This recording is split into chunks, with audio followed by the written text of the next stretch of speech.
Greetings, everyone, and welcome to this very special gathering. My name is Audri Scott Williams. I am the author of the Diary of Now-Time Prophecies.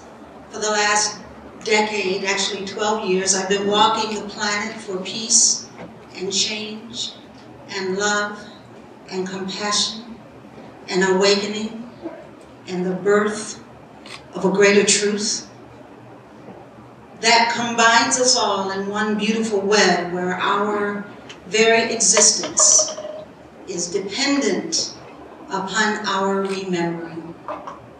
So it is an honor to be here today. I'd like to begin by bringing forward the spirit of my mother, Mama Natalie, to many people around the world on 6 continents and across this country. She is the light that has guided our walks, and we follow in the path of that light.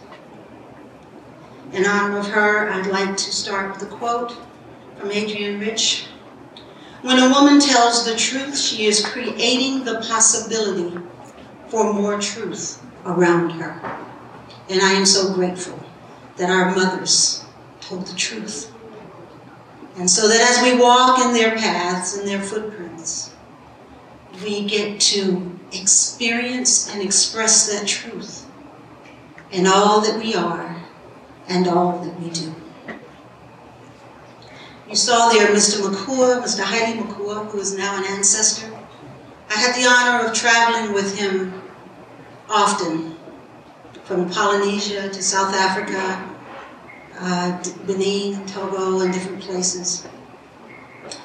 And he always began our circles. You know, sometimes I try to run from the elders when I traveled with him, because they were always trying to bring me to a greater truth, whether I was ready or not. And he would always look over and say, "Who are you?" And I remember once in South Africa, out in the middle of one of the velds there, we were surrounded by a family of baboons. And he was sitting by a pool. And this baboon came over and got in the chair next to him and looked him in the eye. And Mr. Makua leaned over and said, "Who are you?" And the baboon turned a flip and went berserk, ran off, and came back. And he asked the same question. And the baboon just sat there. So I wanted to honor Mr. Makua because he was perhaps one of my greatest teachers about truth. How it is an ever-evolving process. And it took me years to understand the significance of the elders who would always say, "Who are you?" To understand how important that question is. And so I ask all of you, who are you? Who are you? Because from my journey now coming to a place where I just simply have the pleasure and privilege of being unattached to whatever is around me, I find that I can speak the truth. And who are you is absolute infinite potential. Who you are not is the ignoring of that possibility. Who are you is awakened enlightenment. And who are we to sleep through this time? Who are you is courageous intention. Who you are not is fearful, is afraid, is hiding. And so it is within the spirit of that I'd like to share just words of wisdom from elders as I've traveled around the world. You're going to hear a lot of information today that, if you are awake, will touch you. So if you walk away and you haven't been touched, ask yourself, did I sleep through another experience? I'd like to begin with Minnie Mace, and as you hear information today, I'd like you to just hold on to the spirit and essence of what I'm sharing.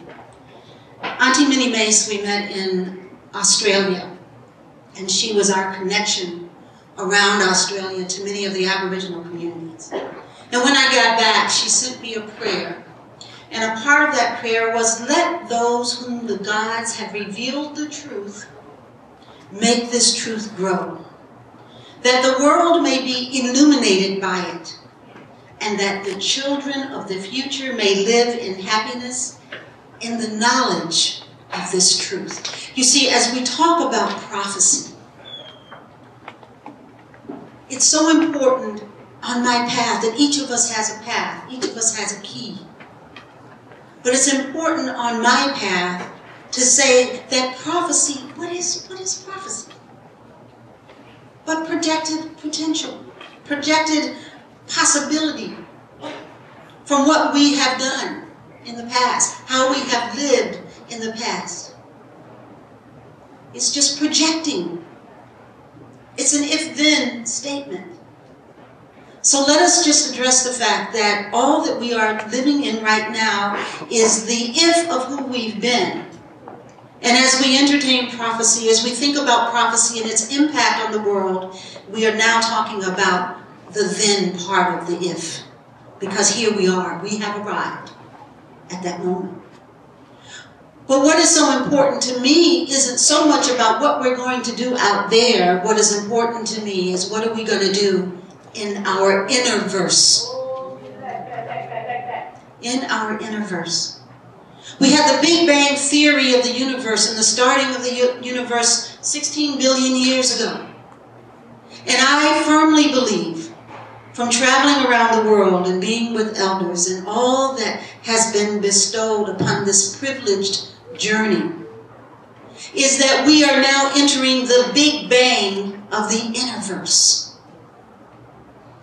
And just as the Big Bang of the universe sent life spiraling out into the universe, expressing itself in all shapes and forms and all kinds of wave patterns and substance, always recreating itself out there, that the most important thing about prophecy right now is that out there now is all of a sudden sucked into this black hole that exists deep in our heart chambers, that's pulling it all in and giving us the opportunity to tap into that fullness, to come into complete realization that we are,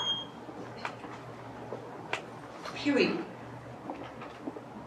We are the true essence of divine expressing however it is we put our mind, our heart, and our soul to that experience.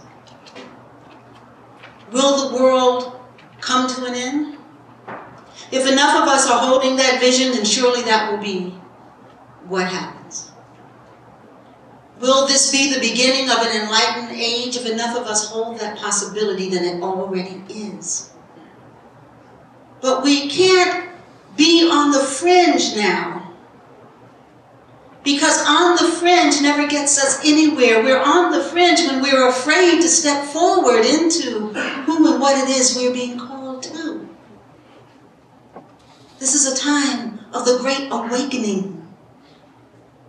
It's a time to take it one step at a time, as we're coming into the awareness of the explosion, the Big Bang, in a black hole in the center of our hearts. No matter where I was on this planet, the elders talked about that Holy of Holies right here. No matter where I was on the planet, the elders talked about how it's time for us to journey from our books into the greatest book ever written. And so I am so encouraged, even in the midst of what we are hearing, because what we are hearing is simply bringing us all to the starting line of a new possibility. We have a lot of work to do. And we're not going to do it if we don't engage. And that's why I said sitting on the sidelines is not the option now. We must engage. Our life depends on it. And greater than our life is all the life that's being birthed around us. It's the children who are here who will inherit. What are they going to inherit? What are we passing forward? What prophetically are we engaging in right now to shift the universe, to shift the world, to shift our universe? So as you hear the great wisdom of our elders today, as you learn about what's happening in the environment, in the ocean, I want to ask one other thing of you. To look around and let's say, who isn't here? And let's bring them in. I want you to pay attention to the people you pass every day, going from work, going home, wherever you go. Pay attention. Because our humanity is what's the greatest at risk right now. Our humanity. We cannot move forward with what is happening to our human family. We cannot pretend that we don't have responsibility for the condition of each other. If we're going to talk about change in our interconnectedness, it begins right here. And it begins by healing in here, so that we can extend that healing to our families and to our communities and to the world. It's about making tough decisions, answering the tough questions. But if you see something projected, that projected probability we call prophecy, then ask yourself, what is being projected from here? Because as we heal the world. As we take responsibility for those things that maybe we had nothing to do with. But through our lineage, we have an opportunity to clean it up. That's the time. One of the elders from Wisconsin said to all of us down in Kumbalama in South Carolina, this is the time to forgive the unforgivable.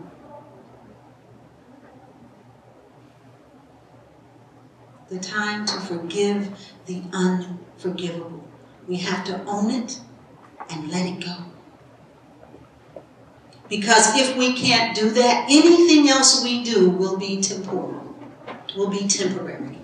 Whether it's cleaning up the environment, or whether it's dealing with economic matters within our communities, whether it's even personal healing. How many elders have said to me, you know, that person was healed when they got up. But as soon as they walked out of here and walked back into their normal setting, they let go of the healing. We can't let go of the healing. So as we talk about prophecy, the projected probability when we slip into that holy of holy place within is that all is well. But we have to be it. We have to act in that knowing.